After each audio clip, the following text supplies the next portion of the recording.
Okay, everybody is now being live streamed. I will watch the meeting from YouTube. And I will hand host back over to you, Amber. Great, thank you, Pat. And good luck, have fun. Okay, everybody is now being live streamed. I will watch the meeting from YouTube.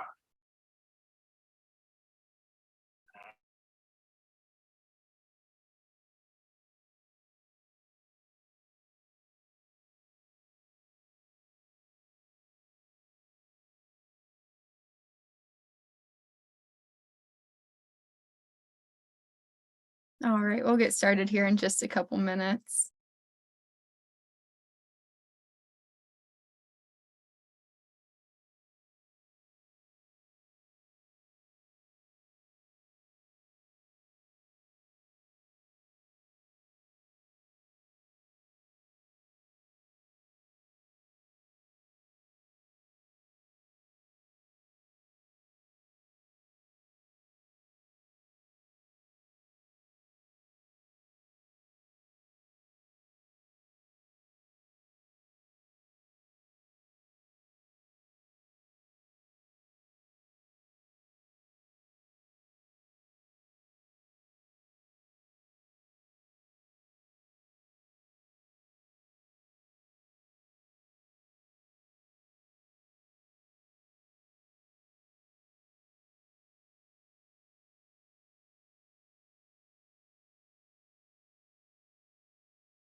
All righty. Well, it is 6 o'clock and we can go ahead and get started here tonight on our virtual information session. First off, I'd like to introduce our host tonight. My name is Amber Lopatine. I'm a Parks and Outdoor Recreation Planner for Fish, Wildlife, and Parks, and I'm spearheading this planning process at First Peoples Buffalo Jump State Park. And my co-host tonight is Clark Carlson Thompson. Clark, would you like to introduce yourself? Yes, my name is Clark Carlson Thompson. I'm the recreation manager at First Peoples Buffalo Jump State Park, just outside of Great Falls in lovely Ulm, Montana. Thank you, Clark. And thank you to everyone who logged on tonight. I appreciate you all taking time out of your busy schedules to be here for this virtual information session. The purpose of this session tonight is to provide an opportunity for the public to learn about our site development planning process that's going to be taking place at First Peoples Buffalo Jump State Park over the next several months. We're going to tell you all about our initial public scoping that's going on right now that consists of a survey. And I encourage you all to visit the Fish, Wildlife, and Parks website to learn more about the planning effort and keep up to date on it as we go along. I will post that link in the chat here. All right. And just so everyone is aware, tonight's session is being recorded. It's being live streamed to Fish, Wildlife, and Parks YouTube page, and that will be posted on the planning webpage so that people can reference that in the future. We do have time reserved at the end of this virtual information session for a Q&A. If you have any questions as we go along in this meeting, feel free to add those to the chat. If you have any super pertinent questions to the topic we're on, feel free to raise your hand and we can address those. But if you have more general questions about First Peoples Buffalo Jump State Park or the planning process as a whole, feel free to save those for the end during the virtual Q&A. And just to go over tonight's agenda with you all, we'll start out by giving a brief overview of the history of First Peoples Buffalo Jump State Park. Then we'll move into an overview of the special considerations that need to be taken into account during this development process. There are several things that we need to be aware of and keep in mind as we think about what enhancements we'd like to see within the park. Then we will move on to highlighting our planning process that's going to be taking place through the end of the year, as well as the public scoping initiative that's taking place during the month of June. And then we'll try to wrap up this meeting by 7:30 at the latest. All right, Clark, you want to take it away? Yep. All right, so just kind of give you a brief overview of where and what First Peoples Buffalo Jump is. Our approximately 3,000 acre state park is just a couple miles north of Great Falls, about 10 miles outside of town here. We've got just over 6.5 miles of different trails here in the park, covering lots of different prairie terrain. If you look down at the picture, you can actually kind of see an overview of our Buffalo Jump. There's actually 3 miles of cliff protected within the park, all of which were used as a Buffalo Jump about 1,000 years ago. Radiocarbon dated to approximately 900 AD is the earliest one we have.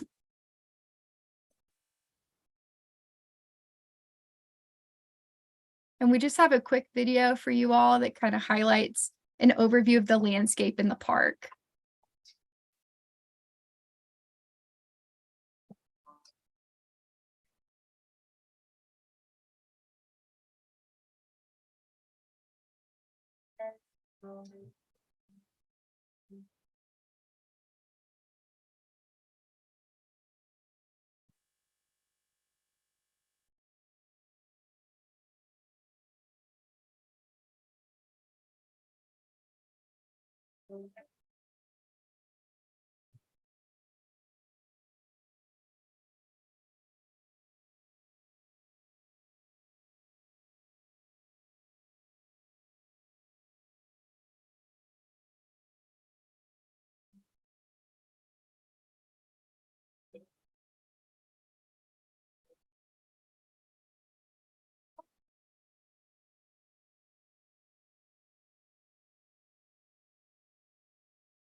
All right, so for those of you who might not have checked out the park before, hopefully that gave you a really good idea of the landscape that we're trying to enhance here and all of the opportunities that recreationists have within the park.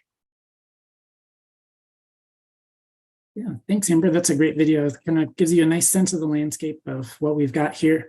But the park itself was set aside to preserve and protect and interpret a native bison kill site that was used by at least 13 tribes that we know of, quite possibly more. It was used during the dog days of history, and that was a time during which the hunting of the buffalo was done mainly on foot by people. And the reason it's called the dog days is because the beast of burden they were using was their dogs. And so this was our site predates the horse's arrival here in North America. And so it's a pretty remarkable use of the landscape in order to procure all of this food, all of the items needed to survive and live out here on the prairie, as the Northern Plains buffalo cultures did thousands of years ago and did for thousands of years all across the plains. But it's one of believed to be the largest buffalo jump in North America. There's actually about 300 in the state of Montana alone. But this one here, with the use of those multiple tribes, it was very extensively used. Our bone bed beneath the cliffs is anywhere from about 18 to 20 feet. So it was an extensively used site. It's been protected now for just about 50 years within the Montana State Park system. And we are always looking for ways to preserve and protect and encourage people to connect with each other here at the site, especially with the use of our visitor center and our educational programs and cultural programs here at the park. So just some of the kind of useful dates to keep in mind. The park's kind of gradually expanded. Initially, it was just about 160 acres right up on the top of the jump. If folks have visited before, it's basically that little upper area from the gate to the edge of the cliff. And so that's been protected, but over the years, the agency's been able to expand and preserve. And now we have 3 miles of cliff. Our acreage is about approximately 3,000 acres, a mix of both leased property as well as property the agency owns. And so we're able to do different recreation enhancements on those things. But probably the most significant and investment in the park was back in the late 90s when the visitor center was open. And so the park's property was expanded at that time. We were able to build this visitor center. The center is now just about 25 years old. The exhibits bridge cultures to try to teach folks about the ways of the Northern Buffalo Plains cultures here and provide cultural connections and commonality and educate and instruct the public on kind of the history and happenings of the site.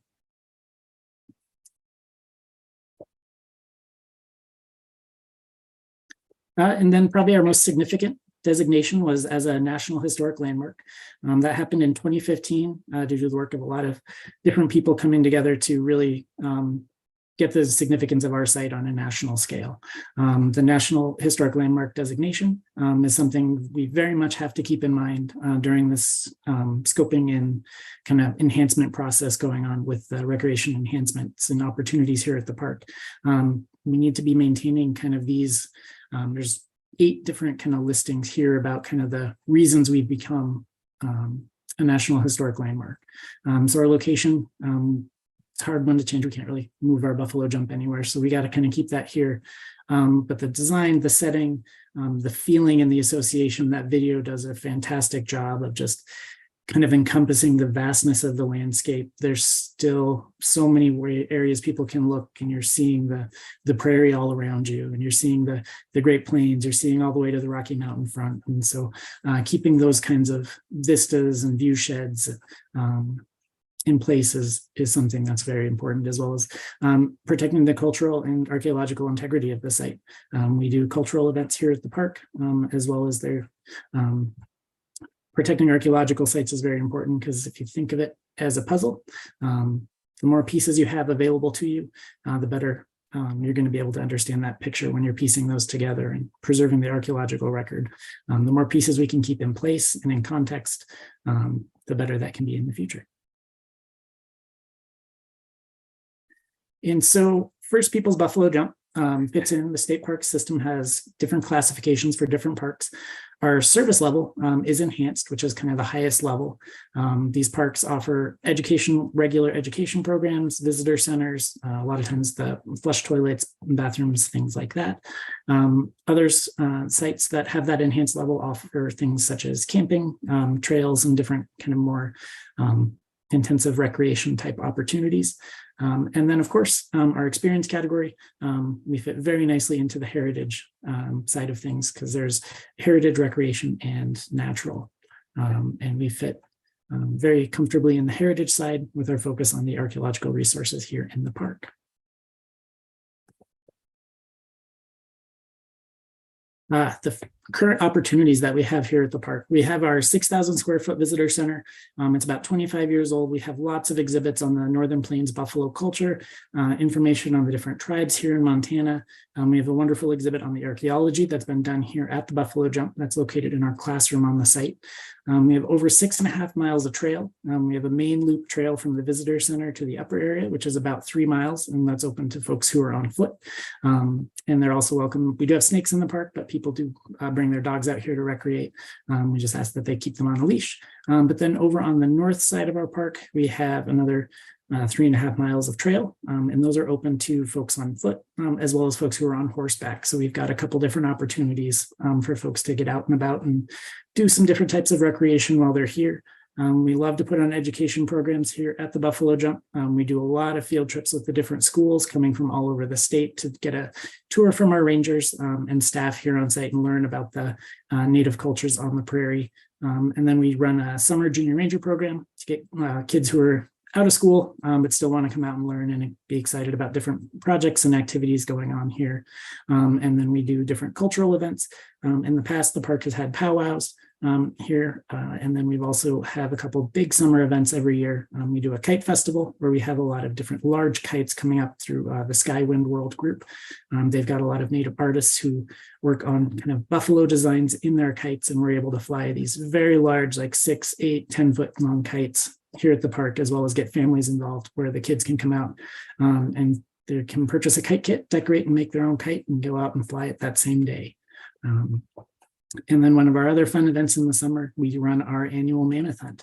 And that's a chance for folks to come out and explore primitive skills, try their hand at atlatls, bows and arrows, tomahawks. We like to get flint knappers out here as well to let folks really just kind of get a sense of what life was like back during the time the buffalo jump was seeing most of its use. All right, thank you so much for that overview of the park, Clark. There's so much to see and do in First Peoples Buffalo Jump State Park right now, and it's such an amazing site, and I'm really excited for the opportunity we have to enhance the opportunities there even further for all visitors. So now we're going to move on into an overview of our planning process. So all of our planning processes here at Montana Fish, Wildlife, and Parks very much value input and feedback from the public. This meeting is just one opportunity for the public to be involved in this planning process, and we're going to have several other opportunities as well. In this planning process in particular, we see 3 rounds of public participation taking place this year. In this initial round of public participation, we're issuing a scoping survey. And in the scoping survey, we're really just trying to understand how people use the park, what they enjoy in the park, what they don't like in the park, and what potential enhancements they would like to see in the park to improve their experience, whether that be recreational amenities, opportunities, or infrastructure developments. We really just want to get a sense of what the people want to see, given that they're the users of the park. So I'm going to post the scoping survey link in the chat as well. And I encourage everyone to hop onto this survey. It only takes around 5 minutes to complete, and that information is so valuable to us as a planning team.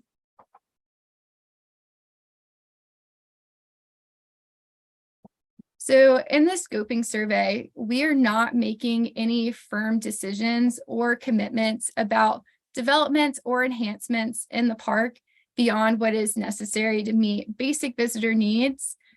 So I just need to emphasize that there's no set decisions being made here. We're just really trying to gain that baseline understanding of what the public wants to see in the park, and that'll help us determine a long-term vision and direction for enhancements in the park. So in the scoping survey, like I said, we're just asking general questions about the current usage, the preferences of users, and the interest people have in certain types of enhancements within the park.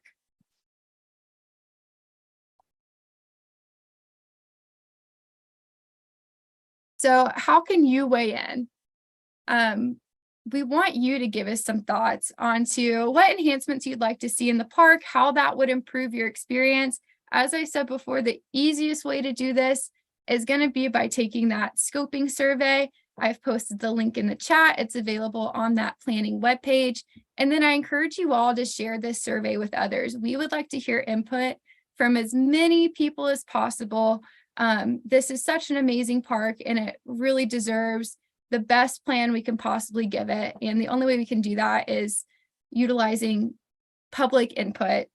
So the more responses we get on this survey from you all, the better. So please share this with others.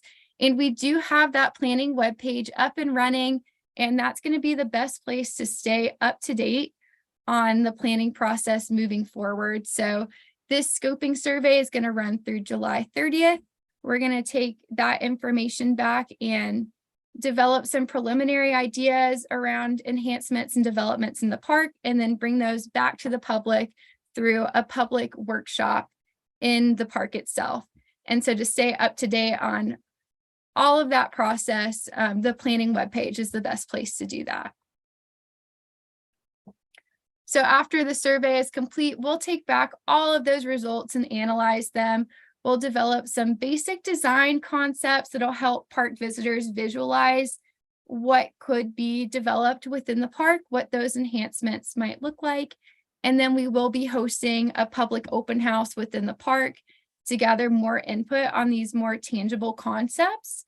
We'll probably also have a virtual comment format as well. So for those who can't make it in person to First Peoples, there will be other opportunities to comment.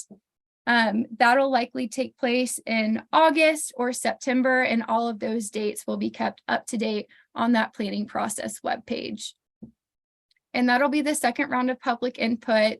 Using the input that's collected there, we'll develop a draft development plan for First Peoples Buffalo Jump State Park.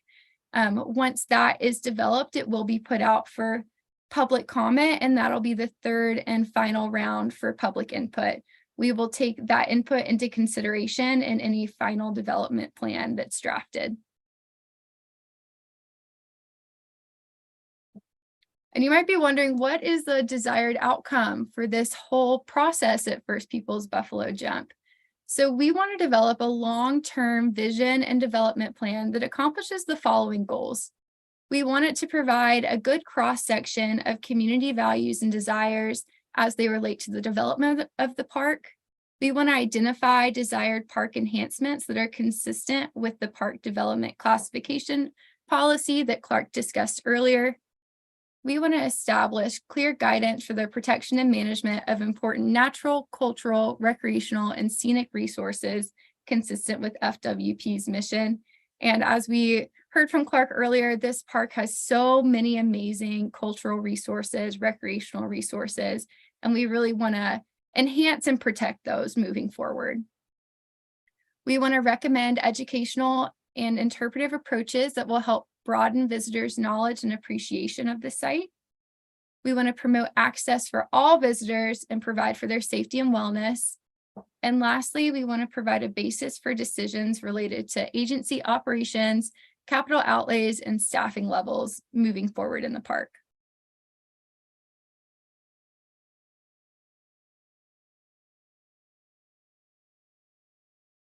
Alrighty, so we have reached the end of our presentation.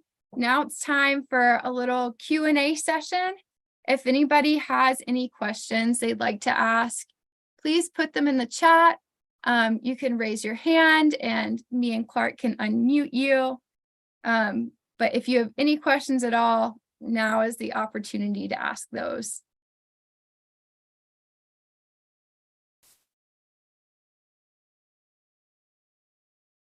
And I do have some questions lined up as well. So if you want to weigh in on this scoping survey and you don't want to go online to do so, we do have paper copies of these surveys available. You can find paper copies of our scoping survey at First Peoples Buffalo Jump State Park or at the Region 4 Montana Fish, Wildlife, and Parks headquarters in Great Falls. So you don't have to weigh in online. There's also that paper option. And if you go and pick up a paper survey, you're welcome to take others to share with your friends, get more responses. We definitely want to hear from you.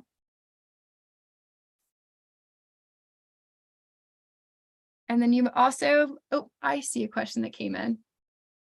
All right, what is an example of an enhancement that might be considered at First Peoples? So we have some ideas around what those enhancements might look like, but we have not made any decisions whatsoever on those. We're basing those decisions on what we hear from during this public scoping session. All of your suggestions are going to be taken into account when we think about what types of enhancements might take place. Some things that are being considered on the front end that we want the public to weigh in on is the possibility of adding camping options at this site. We'd love to hear if people want to see camping options added or if they'd like it to remain day use only. We're also wanting input on the addition of additional recreation infrastructure, such as an outdoor archery range or additional walking trails, picnic pavilions. And all of that's available within the scoping survey. It'll ask you questions on your opinions of each of the different types of recreation infrastructure that we've discussed potentially being added to the park.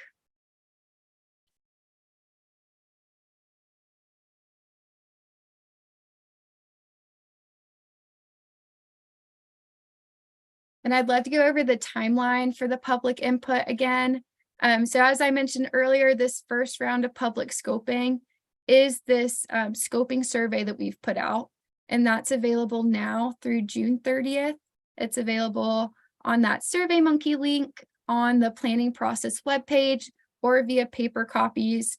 Once that's done, we'll take all that feedback back in-house and develop a public workshop with a little bit more visualization around what enhancements could look like in the park, and then host a public workshop in the park in August or September. So that's kind of what our timeline looks like moving forward. But right now through June 30th is your first opportunity to be a part of this planning process.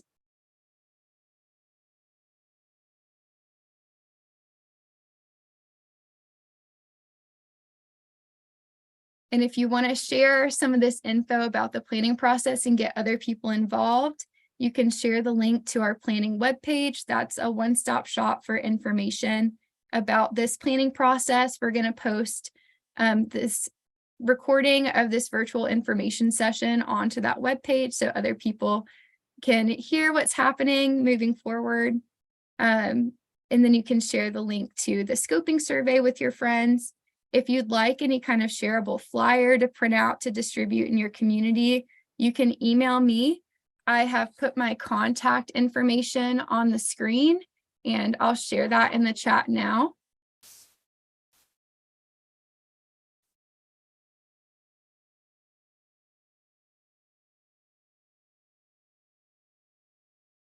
And anyone can email me with questions that might come up after this public information session.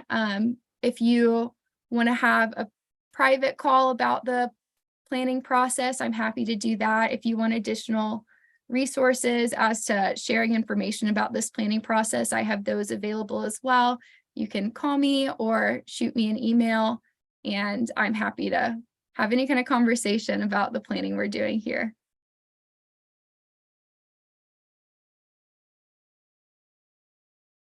Does anybody have any other questions?